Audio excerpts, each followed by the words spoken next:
মেয়ে মানুষ সংসারী না হলে নাকি সংসার টিকে না।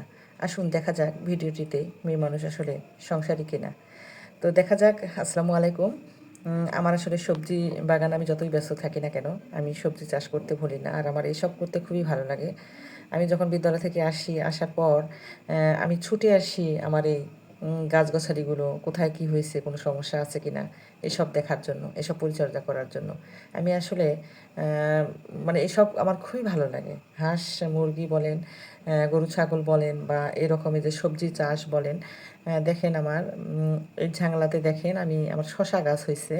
এখানে কিছু ফুল বের হয়েছে, মনে হচ্ছে যে এখানে সবজিটা আমার শশাটা ধরবে এখন। গাছগুলো খুব আসলে তরতাজা, অনেক সুন্দর দেখতে হয়েছে, তাই না? আমি আসলে চেষ্টা করি সব সময় এইসব কাজগুলো করতে।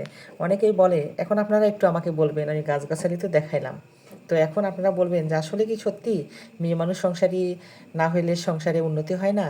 মেয়ে মানুষ কিপটা না হইলে সংসারে উন্নতি হয় না? কোনটা সত্যি? ভাইয়ারা অবশ্যই একটু কমেন্টস করে যাবেন। কারণ অনেকেই বলে যে গ্রামের যেমন প্রবাদ আছে, আমরা শুনি, অনেকেই বলে মাছ ধরা থেকে নাকি খোলই ধরনই শক্ত হতে হয়।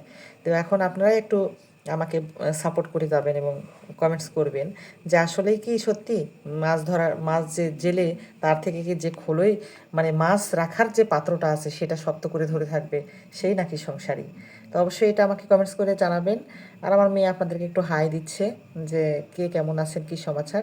আমরা এখানে ভিডিও করতেছি আম্মুর সঙ্গে, সেটাই বলতেছিল। তো আসলে এটা কিন্তু বাস্তবতা।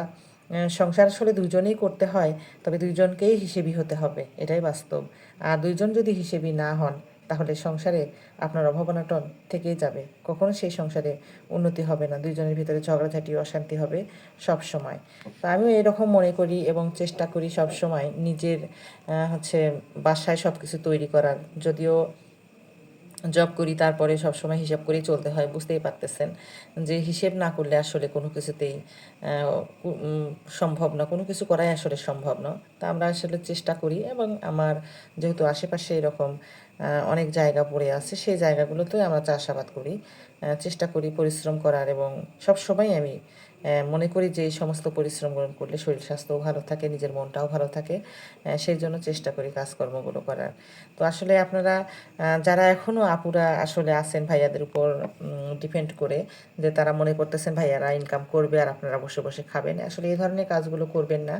আপনারা একটু ভাইয়াকে সহযোগিতা করবেন। ভাইয়াকে যদি সহযোগিতা না করেন, তাহলে সংসারে অশান্তি লেগেই থাকবে। আর যদি থাকে এরকম জায়গা, তো চাষাবাদ করবেন, সবজি চাষ করে ভাইয়াকে সহযোগিতা করবেন।